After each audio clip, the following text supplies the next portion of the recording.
Саламатсыздарбы, парламентаризм сабактары талкуусуна кош келдиңиздер. Жогорку кеңештеги оппозициялык фракциянын өкүлү өкмөттүн алмашуусун талап кылган билдирүү таратты. Студиябыздын коноктору депутаттар Рыскелди Момбеков жана Жанар Акаев. Адегенде 28 мартта парламент трибунасынан жасалган кайрылуудан кыскача тасманы көрүп алсак. Биз эртерээк кадамга барып, өкмөттүн маселесин карашыбыз керек. Иштей турган жигерди өкмөттү бүгүн түзүшүбүз керек. Эгерде өкмөттүн бир моралдык жоопкерчилиги болсо, бүгүн отчеттун алдында өзү келип тапшырыш керек, урматтуу депутаттар. Бүгүн Кыргыз өкмөтү саясий, финансылык, кадрдык банкротто. Ансыз деле өкмөт жакында апрель айында жогорку кеңештин алдында отчет берет. Эмне үчүн ошол документтер колго тие электе эле өкмөт алдын ала багы маалыматтарды алып келе электе эле ушул сыяктуу билдирүүлөр парламентте жасалып жатат деп ойлойсуздар? Жеке пикиримде бул эч кандай негиз жок.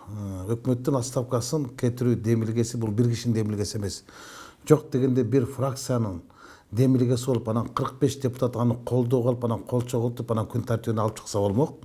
Экинчиден ага негиз болуш керек, өкмөттү кетире турган негиздеп туруп, анан кийин аны алып чыгыш керек болчу. Анан өкмөт 2010 жылдын бюджеттин аткарылышы боюнча жакында бир жумадан 2 жумадан келе турган болгон материалдар келип түштү. Анан азыртан эле өкмөт саясий жактан, кадрдык жактан банкрот болду деген бул эч кандай мындай аргументтер менен коштолбогон, эч кандай логикага сыйбаган билдирүү болуп калды. Эми аны айткан автор өзү жооп берсин. Бирок менин жеке пикиримде, өзүмдүн жеке пикиримде, азыркы өкмөттү кайсы бир кадрдык саясаты менен же болбосо кетирилген келишимдер боюнча, кетирилген кемчилиги боюнча кетиргенге таптакыр негиз жок. Эгер негиз боло турган болсо, аны эң ириде кайсы бир фракция же болбосо көпчүлүк коалициясына кирген бир фракция алып чыкса болот эле. Эгер оппозициялык фракциялар кайсы бир дооматтарын айта турган болсо, алар аны негиздеп, фракциянын чечимин чыгарып, анан аларды коштоп туруп алып чыкса, бул мыйзам талабында болмок да. Анан азыр ушундай сөздүн капысынан чыгып калышы бул бир кайсы бир саясий оюндардын ортосунда чыкты деп эсептейм да. Ошондой болсо дагы ар бир депутаттын парламент трибунасынан өзүнүн оюн билдирүүгө укугу бар. Ал эми ошол бир депутаттын пикири жалпы парламенттин маанайын өзгөртө алышы ыктымалбы, Жанар мырза? Негизи бул кадыресе эле көрүнүш болуш керек. Анткени Курманкул Зулушев бул оппозицияда калган фракциянын мүчөсү, алар өкмөттү сындап турушу керек. Бул туура. Бирок отставкасы тууралуу сөз болгону бул парламентте буга чейин боло жүргөн эле сөз. Депутаттардын көпчүлүгү мына өкмөт мартта кетет, апрелде кетет, алмаштырыш керек деп жүргөндөр дагы бар. Эми колдогондор дагы бар. Бул эми парламентте ар кимдин ар кандай өзүнүн пикири бар да. Бирок ушинтип Зулушевго окшоп, Курманкул Токторалиевге окшоп, мисалы анча-мынча өкмөткө сын айтып койгон туура. Өкмөт да ойлонуп калды. Анткени бул киши айтып атат, мына ТЭЦ боюнча көп айыптоолорду койду, бирок менин оюмча мына отчету менен бирге ТЭЦтин дагы комиссиянын жыйынтыгы чыгып калып болуш керек мына жакында. Биз азыр баарыбыз ошону күтүп атабыз. Эгер ТЭЦ боюнча дагы өкмөттө, ошол өкмөттүн биринчи орун басары, башкаларды жөнүндө сөз болсо, анан мына отчету келгенде менимче бул азыркы өкмөттү алмаштыруу боюнча олуттуу маселе козголот. Негизи ушул депутаттын ушул сыяктуу кескин көз карашы, пикирлери трибунадан, парламенттик трибунадан айтылганда, жалпы ошо парламенттин ичиндеги маанайга, башка депутаттардын пикирлерине, көз караштарына таасир этеби? Анчалык деле мындай бир Курманкул Токторалиевдин билдирүүсү кандайдыр бир саясат жаратат дегенге мен таптакыр ишенбейм. Биринчиден ошол айтып атканда өзү да айтып атпайбы? Бишкек ТЭЦтеги боюнчачы. Бишкек ТЭЦтеги окуялар мындан мурунку өкмөттөрдүн түшүндө кабыл алынган. Ал боюнча жоопкер ошол кездеги өкмөт, жана капсула салган Темир Аргенбаевич, келишим түзгөн Жантөрө Жолдошевичтин өкмөттөрү жооп бериш керек. Экинчиден, былтыркы жылдын бюджети менен отурган болсо, анда Сооронбай Шарипович жооп бериш керек болуп калды. Анткени былтыркы жылдын өкмөттүн 9 айын 8 айында азыркы өкмөт өлкө башчыбыз Сооронбай Шарипович жетекчилик кылып турганда. Анан азыркы өкмөттү Сапар Жумакадышевдин өкмөттүн отставкага кет дегенге эмне негиздеп айтыш керек? ТЭЦ боюнча, Бишкек ТЭЦ жанагы ТИБЕА боюнча, ТЭЦтин реконструкциясы боюнча ал жооп бербейт. жооп бербейт. Ал мурунку өкмөттөр анан былтыркы өкмөттүк боюнча дагы бул жооп бербейт. Бул болгону 4-чү кварталда гана өкмөт башчылыгына барды. Анан азыркы эгердеги 1-чи кварталдагы өкмөттүн ишин моюнча чечими кабыл алып турган болсок да, анда азыр өкмөттүн азыркы 1-чи кварталдагы экономикалык көрсөтүчү 3 миллиард сомдон ашык кире шеберлене акча салып келатат. Куржуну мындайча айтканда толтура. Эч кандай негиз жок. Анан бирок мындай сөздөр жана Жанар Элим айтып кетпеди, болуп турган жакшы. Өкмөттү камчылап турганга баягы алар эркелеп кеткен өкмөт эртелеп кетет эмеспи? Эркелетпей кармап турганга бул жакшы. Бардыгы баягы орусча айткандай не все тут сладко, не все тут гладко дегендей болбош үчүн мындай анда санда мындай ач аркыктар болуп турган жакшы да, жанагы бош ара каттуу калдырайт деп коет эмеспи? Ошентип Бирок мына ушул сиздер экөөңүздөр тең ушул социал-демократтар фракциясынан шайланып келгенсиздер. Экөөңүздөр тең буга чейин ушул Сапар Исаковдун өкмөтүн катуу сындап келе жатасыздар да. Айрыкча мына Жанар мырза жанагы коррупцияга шектелген иштер боюнча соңкусу мына темир жол маселеси боюнча айттыңыз. Тигил таза кум, акылдуу шаар, 40 кадам боюнча дээрлик ар бир жыйында ушул Сапар Исаковдун долбоорлорун, кадамдарын, иш аракеттерин сындап жүрөсүздөр да. Эгер ушундай эле баягы өкмөттү ар дайым эле тынымсыз эле сындай бере турган болсо, анда туруктуулук, саясий туруктуулукту кантип табабыз? Бул мисалы сиз айтып атпайсызбы? Мурдагы өкмөттүн ишине жооп бербейт депчи. Анда азыркы өкмөт туруктуу болуш үчүн эмне болуш керек? Көпчүлүк ушуну башкача түшүнүшөт да. Кыргызстан социал-демократтар фракциясынын депутаты болуп туруп, анан өздөрүнүн өкмөтүн өздөрү сынайт аны депчи. Мен буга чейин да айткам, азыр да айтам да. Өзгөлөр өзөртө тепкенче өзүбүз көгөртө тепкен артык депчи. Өзүбүз сунуштаган өкмөттү өзүбүз сынга албасак, анда биздин мурунку биз сындап келген, эл сындап келген алга Кыргызстан ак жолдон айырмасы болуп калат. Ушуну көпчүлүк туура эмес түшүнөт. Мисалы Жанар дагы, мен дагы биз айрыкча өкмөткө сын айтабыз да. Бирок биз кетсин деп айткан жокпуз да. Биз аларды иштесин, ыкчамдасын, элге уят калтырбасын деп, биз партиянын ар намысын, фракциянын ар намысын, кадыр баркын көтөрүш иретинде ушул маселени көтөрүп атабыз да. Көпчүлүк муну туура түшүнөт да. Эми биз Кыргызстан социал-демократтар фракциясынан болсок, анан биздин сунуштаган талапкер өкмөт башында турса, биз сындабасак, анда ким сындаш керек? Мен маселен баягы Сооронбай Шарипович өкмөт башчы болуп келгенде Сапар Жумактык жылы айткам. Жаман жагын мен айтайын, башка жагын жардамчыларың айтсын. Чындыкты биз айтайык, калысыкты биз айтайык, калысыкты башкалар айтсын деп эле. Анан башкалар таң калышат да, ушу баягы сындап келе анан эртеси күнү кайта экөө сүйлөшүп отурат, же болбосо бири-бири менен жандашып басып жүрүшөт депчи. Бунун эч кандай деле мындай секрети жок. Биз сындайбыз. Биз Алмаз Шаршевич өзү айткан, парламент таппай сорсо. Анан биздер деле фракцияда айтабыз, биз катуу сынга алышыбыз керек. Биз өзүбүз сынга алсак, бул башкача кабыл алыныш керек. Алар башкача сезиш керек. Анан биз коргой турган болсок, колдогон киши эле коргогон киши болбош керек да. Тескерисинче коргогон киши кордогон киши болуш керек. Колдогон киши болбош керек. Баягы кыргыздын сөзү бар да. Баягы душман сүйүнтүп айтат, тууган күйүнтүп айтат дегендей. Биз тууганчылык мамиле кылып атканыбыз. Анан кийин сын айтса эле, баягы чын айтса эле чычалап, булар деген чыккынчы, булар деген өкмөттү сындап атат, булар деген тияктан бияка өтүп кетти деп айтат. Кеп андай эмес. Менин жеке саясаттагы кадам ушундай. Жанардыкы деле мен билгенде ушундай болсо керек да, ага өзү жооп берсин. Мен түшүнгөн кишиге биз Сапар Исаковго абдан чоң жардам берип атабыз, сын аркылуу. Анткени мына парламентке келгенде билесиңер, өткөндө Рыскелди Чыныбеков айткан. Мондай дүжүрлүгүңөрдү токтотпойсуңар депчи. Парламентке өкмөт келгенде суроолорду чектеп коелу, булардын убактысыздар кете берсин дегендер бизсиз деле жетиштүү. Парламентте катар болуп кезекте турушат. Ошол эле убакта премьер-министр катары Сапар Исаков тажрыйбасы аздыгын жана өзүн мыкты көргөзө алган жок. Менин оюмча. Мына өзүнүн эле жанагы 40 кадам программасы менен келгенде жанагы акылдуу шаар, коопсуз шаар деп айтып жүрөбүз. 2017 жылдын аягында, декабрь айында Ош Бишкекке камералар орнотулуп баштайт деп өзү айткан. Андай нерселер улам-улам жылып келет. Мисалычы, соңку келишимдери албетте мамлекетке чоң каржылык зыян алып келген жок. Бирок кадыр барк жагынан алганда, ошол эле Legolas болобу, Huawei болобу, бул өлкөнүн баягы имиджине бир аз доо кетирген окуяларга орун берип атат. Эми мындай айтканда аракеттери болуп атат. Эми жакшы жагынан алганда, мына таза коом деп өкмөттү электрондоштуруу, цифрлаштыруу, жанагындай справкалардын санын азайтуу жагынан бир топ мындай аракеттерин байкалат. Бирок өкмөт ушул Сапар Исаковдон биздин элибиз жаңы келди, жаш келди, мыкты команда менен келди деп чоңураак нерсе үмүт кылган да. Абдан көп нерсе күтүп алган. Бирок бул өкмөт аны аткара алган жок.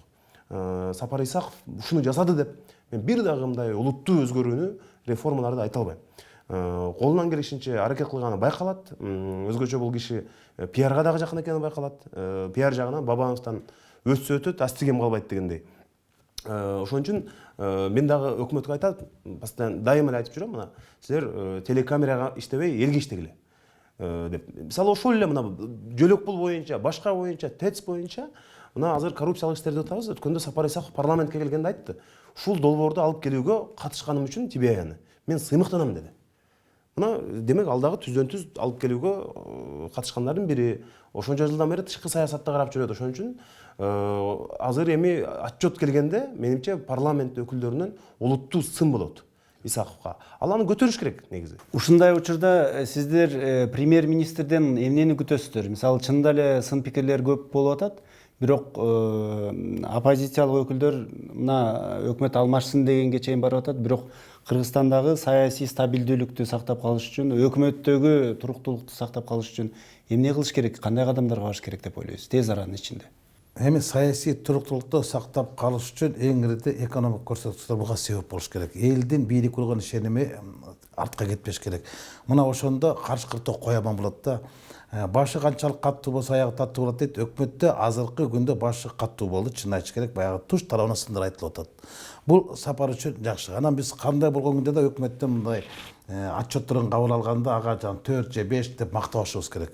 Араңдан зорго 3 деген баа менен уштап кийинки жыйынтыктары жакшы болуш үчүн биз аябай каттуу сындарды айтып, ага мындай жоопкерчиликти жоон артып, анан кийин араңдан араң өткөрсөк, бул кийинки жыйынтыктар үчүн жакшы болот. Анан өкмөт дагы мындай эркелеп кетпей жакшы иштердин натыйжасын берет да. Бирок быйылкы жылды мисалы январь айындагы бир гана бажык кызматынан 903 миллион январь айында, анан 595 миллион февраль айында түшкөнү, бул азыркы быйылкы жылды жана кабыл алган бюджеттин чоң багаж менен келатат да. А мындан аркысы кандай болот? Андан аркысы кандай болот?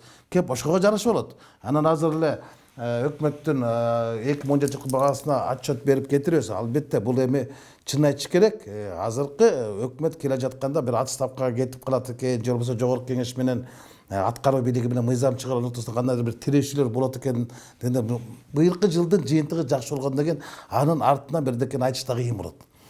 Каалайбызбы, каалабайбызбы, былтыркы жылды азыркы өкмөт башында өлкө башчысы өзү турган. Ат Сооронбай Шариповичтики отурган болсо, токуму Сапар Жумакадыровичтики. Анткени экөө эле былтыркы жылды жыйынтыкташкан. Анан жыйынтыгы да жакшы болгон болчу. Анан быйылкы жылдын апрель айында бул азыркы өкмөттүн бүгүнкү күндөгү кадр саясатында катачылыктарын, жана коррупциялык, криминалдар менен бошондуп кеткенин, бир топ ошол жана жогорку кеңештин депутаттары койгон талаптар жакшы аткарылбай такалып жаткан, тоскоолдук жаралып жаткандыгы жөнүндө катуу сындарды айтып, мындайлар кайталанбашына, анан ошондой сындар менен кабыл алганда гана өкмөт өзүнүн нугунда иш алып барат деп ойлойм да. Мына сиз өкмөттү сындайлы, ошол сынды көтөрүп иштеп кетсин дейсиз, а бирок Жанар мырзанын билдирүүлөрүндө дайым эле баягы Сапар Исаков иштей албайт экен, Сапар Исаков кетсин дегендей маанай байкалып турат да артындачы. Мисалы сиздин баамыңызда мейли өкмөт кетти дейли жазында, анын ордуна мындан дагы профессионалдуу, натыйжалуу команда же лидерлер барбы? Мен Курманкул Токтарлиевичке окшоп өкмөттүн отставкасын айтып чыксам болот эле. Бирок мен Сапар Исаков кетип калгандан кийин анын ордуна мындан дагы мыкты киши келеби келбейби, аны билбейм. Мен ошон үчүн муну отставкага кетсин деп мындай алдын ала шашкан жокмун да. Анткени айрым кишилердин аттары аталып атат, бул кетсе келе турган. Алар кетсе деле биз жыргап кетишибизден мындай күмөнүм бар.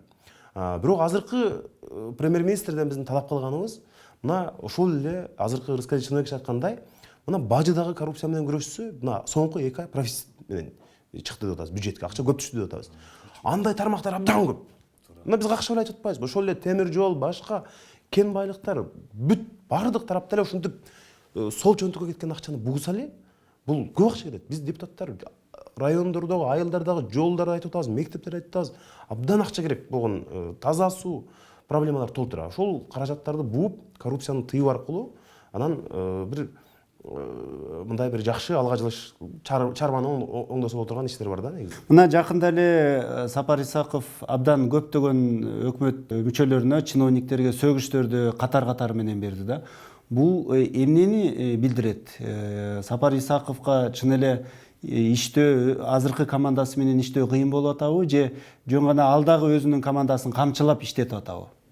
Албетте баягы сөгүш бергендердин баардыгы негиздүү. Ошол жана мыйзамдар, жогорку кеңешке даярдалган алып келген мыйзамдардын баардыгы мындай сапатсыз алып келген. Жогорку кеңештен коюлган талаптардын баардыгы сапасыз аткарып жатканы ал көрүнүп турат да. Бүгүнкү күндө көрүнүп турбайбы? Мына өткөндө бир жөнөкөй эле мисал, биз айыл чарба тармагын Кыргызстан социал-демократтар фракциясынын жыйынында карап туруп, алгылыксыз натыйжасы тапкандан кийин сөгүштөрдү берди. Андан кийин миграция боюнча дагы биз оппозициялык фракция эмес. Биз ошол жана бийликтеги бирден бир флагман болгон Кыргызстан социал-демократиясында аны дагы натыйжасы деп. Мына жакында эле күч структура менен болгон фракциянын жыйында өзгөчө катуу сын калдык. Күч структуранын башчылары ошо коррупциялык иштер боюнча, кылмыштар боюнча натыйжасын бердиби? Мына андан кийин бир айга жетпеген убакыттын ичинде 800 миллион, 400 миллион, 500 миллиондук жанагы кошумча нарсалар аркылуу чыгарылып кеткен бюджеттен акчалар туруп кылмыш ишти козголуп атпайбы? Натыйжасын берип атпайбы? Анан Сапар Жумакадырович буну көрүп турат. Ошо аткаруу бийлиги менен мыйзам чыгаруу бийлигинин ортосунда эриш аркак мамиле болгондо гана мындай өнүгүүгө, өбөлгө болот экен, алдыга жылат экен, ал көрүп эле турат да. Анан биз айтып жатсак, ал киши болсо эч нерсени жанагы буга чейинки бир Сапар Жумакадыровичтин артыкчылыгы мындай да. Мен баягы мактагандай болбойн, актагандай болбойн, тактоо ишин айтып коеюн да. Буга чейин өкмөт башчыларынын баардыгы жогорку кеңешке келсе өзүнүн жанагы командасы ушунчалык коргочу да. Темир Аргенбаевич келгенде жакшысы болсо силер менен бөлүшөм, жамандык болсо өзүм көтөрөм деп бир дагы министрине баягы депутаттарга мындай асылганда ара чага түшүп калкалап калчу да. Болушчу мындайча айтканда. А кийин өзү болуша турган киши таппай калбадыбы? Кийин байкуш өзү калбадыбы? Баардыгы тынпай отуруп беришти. Сапар Жумакадырович баягы өкмөт башчысы жан келгенде кайсы бир жетекчи министрлери жогорку кеңештин депутаттары алдында жооп бере албай булдуруктап такалап калып жатса, Мыктыбек Юсупович, бул жетекчим үчүн мен сизден керт баш менен кечирим сурайм. Мен бул менен жеке сүйлөшөм деп, мындайча айтканда, депутаттар менен иштешүүнүн жаңы бир нукка салып койду да. Ушул жерден отуруп алып, жогорку кеңештин жыйынында отуруп алып туруп, жетекчилерине ошо жана депутаттардын алдында кандай ак мындай жооп беришин талап кылып, мындай болушкан аракет болгон жок да. Биздин талаптар боюнча сөгүштөрдү берип атат, кээ бирлерин кызматтан кетирип атат. Бул чындан эле бул жакшы өбөлгө. Анан кийин жанагы сөгүш берип тигип атпайбы? Жок, ал аздык кылат. Аздык кылат, бул дагы эми мындай шаардык кылып атат да. Эгерде мен Сапар Жумакадыровду болсом, депутаттардан кайсы бир депутаттан катуу сын пикирге кабылган жетекчиличи турган жеринен кетириш керек. Турган жеринен кетириш керек. Ошондо мындай ишенип пайда болуп турат да. Ошондо жана өзүнүн командасындагы жана эрке талтаң, эчтекеге жарбаган жана жаштар деп алып койбодукпу? Жаш баштардын баардыгы жакшы баштар болбойт экен да. Жаш баштар мына жаш деп алып келдик, эмне болду? Ошо жаштар баары кетип баштады. Ошол эле Дастан Докоев каякта бүгүн?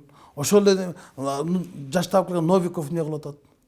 Жок да. Анан кээде кадр саясатында катачылыктары көз көрүнүп болуп турат да. Көз көрүнүп болуп турат. Эми биз айтпасак да коомчулук айтып атпайбы? Мына башында келген Бирок ушул жерде мына депутаттар дагы кичине кээде өзүнүн баягы укугунан ашыкча пайдаланып атабы дегендей дагы пикир пайда болушу ыктымал да. Мисалы, ошол эле фракция жыйындарында бир кайсы бир чиновниктердин кызматтан кетишин талап кылып атасыздар. Мына Жанар мырза, сиз эле бир көптөгөн чиновниктердин мисалы коррупцияга шектелип атат деп улам баягы фактыларды алып чыгып атасыз. Сот чечим чыга электен мурда эле депутат катары сиз чечим чыгарып коюп атасыз да. Анан кийин ушуну карагыла, чечкиле деп бир мындай кескин пикирлериңизди айтып атасыздар да. Депутаттын ушундай аракеттери азыркы өкмөткө жанагы өзүңүз айтмакчы жардам болбой эле тоскоолдук болуп аткан жокпу? Мен ар бир сүйлөгөн сөзүмдү сөзсүз түрдө документтер менен, кагаздар менен, келишимдер мыйзамсыз болгонун айтып атам. Мисалы, бүгүн эле эртең менен сүйлөгөн сөзүмдө бир Кыргыз темир жолунун жетекчисинин кызына бир фирманы ачып берип, ал жерге гостиница куруп берип, андан сырткары бүт фирманын ишин тейлегенин мен кагаз менен, юстиция министрлигинин көлүктөрү менен далилдеп берип атам. Экинчи кызынын күйөөсүнө калган ушул пломбаларды сатуу, жерлерди, тендерлердин багалганын бүт мен далил берганмын менен. Эгерде ушундай деп эл айтып атыптыр, ушуну коррупционер деп атышат десе, бир жөн эле. Ал бүт мен мындай кагаздар менен гана, факты менен гана айтып атканым. Ал өкмөткө чоң жардам болот. Эгерде ишенимдүү факты болсо, мен мына коррупцияга каршы күрөшүү улуттук коопсуздук кызматына мен кечээ өткөрүп бердим кагаздардын бардыгын. Бул жерден депутаттын коомго тигизген эң чоң жардамы болот. Биз сындап миллиондорду бюджетке чыгырып атабыз, элдин чөнтөгүнө. Мына мен сындагандан кийин булар Казакстанда вагондорду чуркап барып учуп барышып, алып келдирип чуркап башташты эми. Өзбекстанга карызды кечкен жерден булар азыр тескерисинче чуркап кайра кагаздарды өздөрүнө келтирип, кайра кой бул акчаларды бюджетке деп атат. Мына депутаттын азыр парламентте депутаттарга сын көп, бирок ошол кичинекей эле 3 мүнөттүк сөзүбүз, ошол сыныбыз аркылуу биз кыргыз бюджетине миллиондогон каражаттарды түшүргөнгө жардам бердик. Жыйындар залынан алынган дагы бир тасмага көңүл бурсак. 10 миллион жеген адамга 1,5 миллион айып пул салып, эчтеке жебеген Алмамбет Шыкмаматовго 5 миллион сом айып салып атсанан каяктагы адилеттикти айтабыз. Ошол эле ТЭЦ маселеси боюнча, өкмөттүн коррупцияга каршы иш аракеттери боюнча маселелерди көтөрүп келип, сиз соңку учурда мына өзүңүздүн кесиптешиңиз оппозициялык фракциянын лидери Алмамбет Шыкмаматовду коргогондой бир билдирүү тараттыңыз да. Кээде ошол депутаттар баягы өздөрүн коргоп, тиги өкмөт тараптагы мындай коррупциянын тереңирээк, мындан дагы көбүрөөк казылышын каалап жатканы мындай өзүңүзгө нормалдуу эле сезилеби? Мен Алмамбет Шыкмаматовду коргогон жокмун, мен акыйкатты коргодум. Мен Алмамбет Шыкмаматовдун арты менен бүгүнкү сот тармагындагы адилеттиктерди айттым. Алмамбет Шыкмаматов себеп болду. Бирок чынында Алмамбет Шыкмаматовго козголгон кылмыш иши 100% саясий боектурма болгон деп таккес айта алам. Бул менин болушкандыгым эмес. Бул мен чындыкты айткандыгым. Ошол сөзүм үчүн мен акыретте да, адилетте да жооп берүүгө даярмын. Эми Алмамбет Шыкмаматовго козголгон кылмыш ишинде бюджетке 1 сом залал келген жок. Бюджетке 1 сом залал жок. Бюджетке миллиондогон залакка келтирген адамдарга андан да айып пул саласынан каяктагы адилеттикти айтабыз. Туура, акырет менен адилет деген уйкаш, окшош. Бирок адилет акыретте эле болбош керек да. Адилет деген соттордо болуш керек. Бүгүнкү сот адилеттиги жок. Экинчи бир маселе, коррупцияга болгон күрөш тандалма болбош керек. Тандалма болбош керек, ал бардыгына жалпы болуш керек. Бийлик өздөрү мындай коррупция боюнча бир нерсени былтытып чыгарып коет дагы, анан кийин коомчулукка билгизип коюп туруп, анан кийин арын аркысында улантпай атса, анан ким ишенет? Элдин бийликке болгон ишеними ушундан кетип атпайбы? Маселен, жанагы 600 долларлык айтып атканы Жанар айткан жок, же мен айткан жокмун да. Аны ошол жактан ачыкка чыкты. Анан ошол боюнча аракет кылгандын ордуна биз көрүшүп атып туруп, анан бир 600 сом акча алган мугалимди камап атса, анан каяктагы адилеттикти айтабыз? Чындыкты башка жакта. Чындыкты чырмабаш керек, калыстыкты камабаш керек. Ал баары бир чыгып калат. Ошондуктан бүгүнкү күндөгү бийликтин жана коррупцияга болуп жаткан аракеттери алсыздыгын, ачыгын биз айтып чыгышыбыз керек. Ошол коррупция менен күрөштү талап кылган эки революциянын талаптарын, ошол эки революциянын авангард болгон ушу Кыргызстан социал-демократтар фракциясынын депутаттары биз айтышыбыз керек. Биз жеткиришибиз керек. Акыркы суроом Жанар мырза сизге, мына өкмөттүн натыйжалуу иштеши үчүн парламентте ар дайым сын айтылып турушу керекпи, же айрым учурларда алардын ийгиликтүү аракеттери дагы эске алынып турганы оңбу? Сөзсүз түрдө ийгиликтүү аракеттерин биз белгилеп коюшубуз керек. Мына эми эгерде жакшы жагы болсо, мактаганга даярбыз. Таза болсо, биз дайыма айтканга даярбыз. Мисалы, мен көп эле мына интервьюларымда айтып жүрөм, мына аракети жакшы деп жаштар менен келди деп айтайын десем, мен мактаганга дал дагы болбой калды. Мына азыр премьер-министрдин 10дан ашуун кеңешчиси бар экен, анын 5-өө айлык алып иштейт экен. Мына чет өлкөгө чыкканда ошол эле Давоско дагы 3 кеңешчисин кошо алып барып атат. Алардын эмне кеңеш берип атканын жакшы билбейбиз. Ошон үчүн жакшы жактар болсо сөзсүз айтып туруш керек. Биз кошо алганча кетишибиз керек. Болбосо биз канчалаган өкмөттүн мыйзамдарын колдоп берип атабыз. Ошол эле үмүт менен макул силерди колдоп туралы, жана эле кечке чейин карышча көрбөйлү деп алардын колдоп атабыз. Бирок жакшысын, бирок биз жаманын көбүрөөк айтып турганыбыз бул элге дагы пайда, коомго дагы мындай ачык айкындуулук үчүн, өкмөт үчүн дагы пайда. Азыр парламентке келатканда алар даярданып келиш керек. Даярданып коркуп депутаттарга мен жооп бере албай калбайын деп ушундай келиш керек да. Эгерде биз эч ким сүйлөбөй койсо, анда алар иштебейт дагы, жөн эле келип мындай кетип калат. Маегиңиздерге рахмат. Парламентаризм сабактары талкуусунун соңуна чыгарабыз. Саламатта калыңыздар.